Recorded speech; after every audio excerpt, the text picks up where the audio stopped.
皆さんこんばんは。エリタリーチャンネルへようこそ。今仕事が終わりました。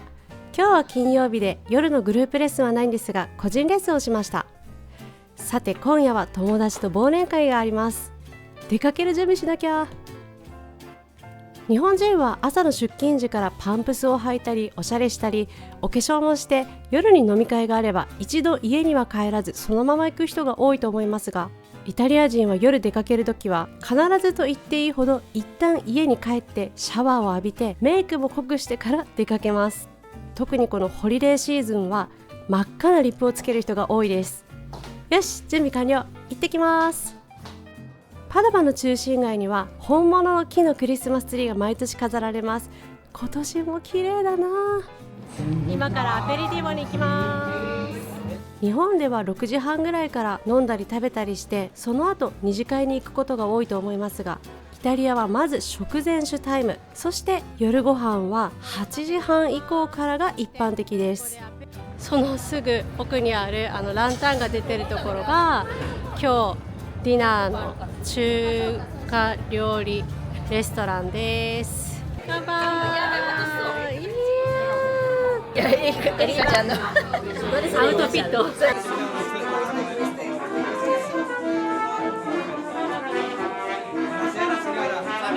今日はパドバ在住の日本人の友達にイタリア生活についてインタビューしてみたいと思います。もう10年近くになります大学の研究員でやってます生物学関係のところにいるんですけど、ちょっとミトコンドリアの研究をしています。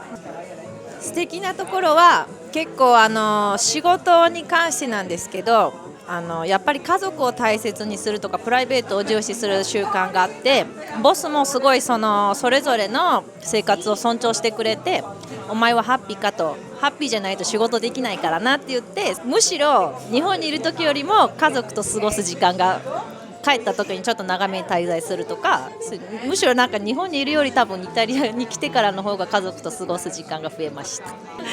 悪いところは全然予定通りに物事が進まないのが当たり前で、あと、公共交通機関もちょっとなかなか、頼りにならないんで、ちょっとその辺予定をして何かをするっていうのはだいたい何回もやり直しとか、公共のなんかオフィスに行っても何度も足を運ぶのを前提にして生活しないと多分ストレス溜まりすぎて死にます4年です。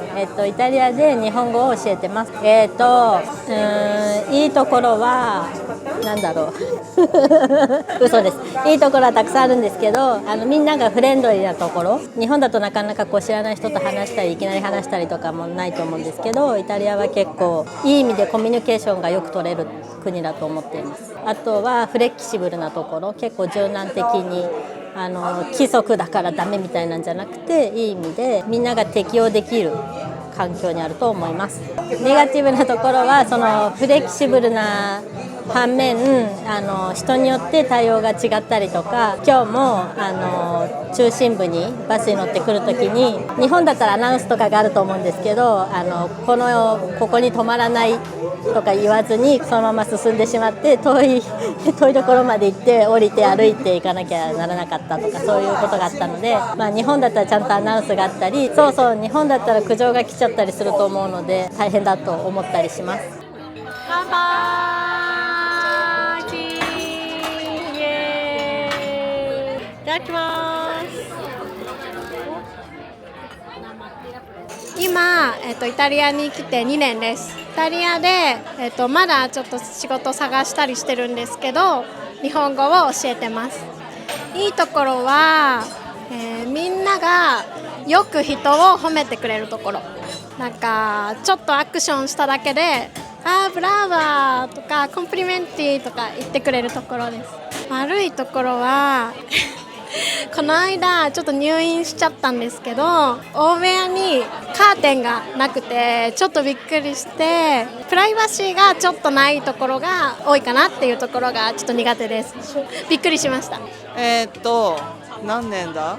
もう6年になります。で、研究をしてます。生物学、細胞生物学の研究をパドバ大学でしてます。いいところはいい意味でみんな規則に従わないところがあって、なのでちょっと規則から外れたことがあってもみんな受け入れてくれるので、そういうところがやりやすいなとは思ってます。悪いところはそのフレキシブルなところが裏目に出て、例えば保険の契約のためにそういう事務所に行って事務員の人と話してても人によって言うことが違ってて、なんかあなたは2000ユーロ払わないと保険に入れないはずだって言われて、でも規則をしっかり見ると全然払わなくていいはずなのに払えって言われたりとかして、そのたんびに違う、そうじゃないはずだって自分で頑張って主張して、その人を説得して、その人のボスをわざわざ呼び出してちゃんと規則にその人たちを従わせるっていういらないステップが必要になって、そういうところはちょっと生きていくの大変だなって思います。インタビューの前に何も打ち合わせとかしていなかったのに、イタリアのフレキシブルなところがいいところでもあれば悪いところでもあるっていう答えが多かったので、やはりこれがイタリア在住者がリアルに感じている日本との違いなんだろうなと思いました。最後にイタリア人のエリカちゃんにもインタビュー。こんにちは皆さん、すみません。でもちょっと日本語話します。勉強しています、エリコと。とてもいいです。教えるのが大好き。Non so cosa ho detto, comunque va bene. 私はメイクアップアーティストです。それからちょっとテレビします。アウトフィット、ドレス、ちょっとファッションします。YouTuber です。ビデオします。メイクアップ面白いです。日本語難しいです。でもとても面白い。大好き. Quindi mi piace la cultura giapponese perché mi piace anche molto la lingua. Io penso che una lingua rispecchi la cultura di un popolo, quindi questa cosa mi interessa molto. Trovo che i giapponesi siano molto educati. Io non li trovo chiusi con le persone. Forse frequento persone non chiuse, compresa Eriko-san che è qui dietro. Quindi non trovo che siano chiusi, ma non ho avuto particolari shock. A voi, grazie Eriko.